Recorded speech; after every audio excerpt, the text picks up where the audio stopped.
కాకినాడలో పేరెన్నిక గల శ్రీ బాలా త్రిపుర సుందరి దేవి సమేత శ్రీ రామలింగేశ్వర స్వామి వారి దేవస్థానంలో అక్టోబర్ 3 నుండి 12 వరకు దసరా శరన్నవరాత్రి వేడుకలు అత్యంత ఘనంగా సాంస్కృతిక కార్యక్రమాలతో నిర్వహిస్తున్నట్లు కాకినాడ సిటీ ఎమ్మెల్యే వనమాడి వెంకటేశ్వరరావు ఆలయ ఉత్సవ కమిటీ చైర్మన్ గ్రంథి నారాయణరావు తెలిపారు. భక్తులకు ఎటువంటి ఇబ్బందులు లేకుండా 9 రోజుల పాటు నిత్య పూజలు 9 అవతారాలతో అమ్మవారి ఉత్సవాలు నిర్వహిస్తామని చెప్పారు. ఆలయంలోని కళ్యాణ మండపంలో ఏర్పాటు చేసిన మీడియా సమావేశంలో వారు మాట్లాడారు.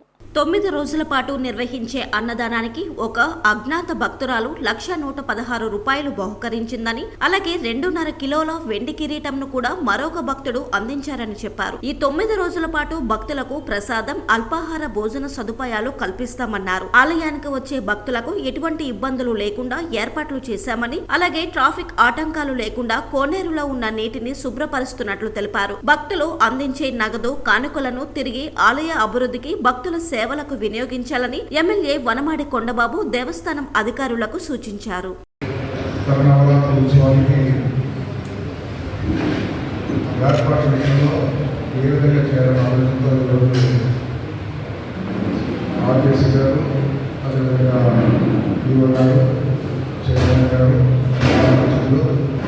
వాళ్ళందరితో కలిసి ఈరోజు సమీక్ష నిర్మించుకోవడం జరిగింది. ఆ సమీక్ష సందర్భంగా అందరూ కూడా జరగబోయే విజయదశమి శుభాకాంక్షలు తెలియజేసుకున్నాం. ఇప్పుడే ఆర్టీసీ గారు కానీ చైర్మన్ గారు కానీ యువ గారు కానీ అన్ని విషయాలు మాట్లాడారు. వాళ్ళ రాష్ట్రంలో చాలా ప్రతిష్టాత్మకంగా నవరాత్రి ఉత్సవాలు చాలా బాగా జరుపుకుంటూ ఉంటారు.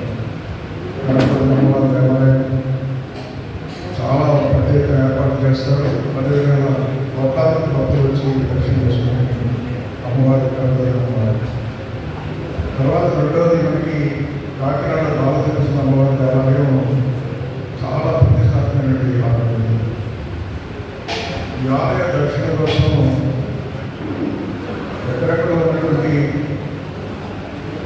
హైదరాబాద్లో కానీ అదేవిధంగా విదేశాలలో కానీ అనేక చోట్ల ఉద్యోగరీత్యా బయటికి వాళ్ళని కూడా ఈ నవరాత్రి సమయంలో బాలదేవస్థానం అమ్మవారి దర్శనం చేసుకోవాలని ఎక్కడెక్కడి నుంచి వస్తూ ఉంటారు. అలా చూసుకుంటే మన అమ్మవారి దేవాలయంలో రోజుకి 70,000 80,000 మంది కూడా వచ్చి దర్శనం చేసుకున్న సందర్భాలు చూస్తాము. ఆఖరి రోజు వెళ్తే అమ్మవారికి బంగాళాచరణాలు చేసినప్పుడు 1,00,000 మంది వచ్చి దర్శనం చేసుకునే అవకాశం ఉంది. భక్తులందరికీ కూడా అసౌకర్యం కాకుండా ఉండడానికి అన్ని రకాల ఏర్పాట్లు కూడా చేయడం జరుగుతుంది. మీరు కొంచెం దయచేసి నిశ్శబ్దంగా ఉండండి సార్. ఆయన సూచన మేరకు గత 10 సంవత్సరాల్లో నాకు ఉన్నటువంటి అనుభవాన్ని దృష్టిలో పెట్టుకుని ఏ భక్తులకి లోటు లేకుండా అన్ని రకాలుగా కూడా చేయాలని చూస్తున్నాం. దాంట్లో భాగంగానే ఈ వాటర్ టెంట్లు కానీ క్లీనింగ్ కానీ అవన్నీ శాసనసభ్యులు మీకు కూడా అవన్నీ ఏర్పాటు చేస్తున్నాం.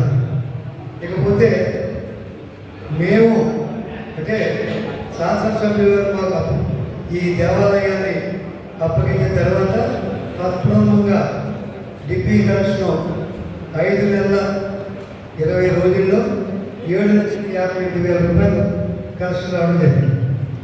నిన్న ఒక 4 రోజుల క్రితం ఒక అజ్ఞాత భక్తురాలు పేరు చెప్పడానికి ఇష్టపడలేదు. ఆవిడ వచ్చి అన్నదానానికి 1,116 రసీదు తీసుకురావడం జరిగింది.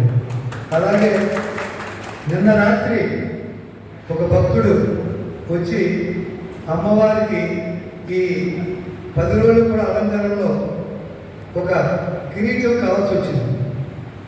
అది మా పూజారి గారు సుబ్రహ్మణ్యం గారు ఒక భక్తుడిని కోరడం, ఆయన వెంటనే దాన్ని స్పందించి సుమారు 2 కేజీల పైన ఒక వెండి విగ్రహాన్ని తీసుకొచ్చి కవచం ఈశ్వరుడి దగ్గర పెట్టి నేను సాయంకాలం మాకు ఏర్పాటు చేయడం కూడా జరిగింది.